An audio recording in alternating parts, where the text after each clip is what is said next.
একটা অপরাধ তিনভাবে সংঘটিত হতে পারে: দৃশ্যমান অপরাধ, শ্রবণযোগ্য অপরাধ এবং উপলব্ধিযোগ্য অপরাধ। এখন যেই অপরাধের বিষয়টি দৃশ্যমান অপরাধের, অর্থাৎ যেই অপরাধের ধরনটা দৃশ্যমান অপরাধ, সেই অপরাধের সাক্ষ্য দিতে হইলে যে ব্যক্তি সাক্ষ্য দিতে যাবে তাকে অবশ্যই সাক্ষ্য এভাবে দিতে হবে যে সে নিজে ঘটনাটি দেখেছে। আবার যেই অপরাধটি শ্রবণযোগ্য অপরাধের, সেই অপরাধের বিষয়ে সাক্ষ্য দিতে হইলে যে ব্যক্তি সাক্ষ্য দিবেন তাকে অবশ্যই এটা বলতে হবে যে সে নিজে অপরাধটি শুনেছে।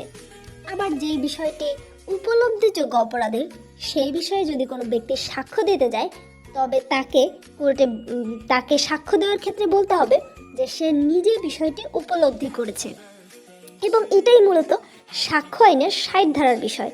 সাক্ষ্য আইনের ৬০ ধারায় বলা আছে যে মৌখিক সাক্ষ্য অবশ্যই প্রত্যক্ষ বা ডিরেক্ট হইতে হবে, অর্থাৎ সে নিজে যে বিষয়টি দেখেছে বা শুনেছে বা সে উপলব্ধি করেছে অথবা অন্য কোনো মতামতকে সে প্রতিষ্ঠিত করতে চাচ্ছে, সেই বিষয়টি সে নিজে শুনেছে, নিজে দেখেছে বা নিজে উপলব্ধি করেছে, সেই বিষয়ে তাকে সাক্ষ্য দিতে হবে। তার সাক্ষ্যটা হতে হবে প্রত্যক্ষ অথবা ডিরেক্ট। সে এভাবে সাক্ষ্য দিতে পারবে না যে কার থেকে শুনেছে জানি না, কে বলেছে জানি না, শুনেছি আমি, এরকম না। তার সাক্ষ্যটা হবে প্রত্যক্ষ হইতে হবে, অর্থাৎ সে নিজে শুনেছে, নিজে দেখেছে, নিজে ইন্দ্রিয় দিয়ে অনুভব করেছে।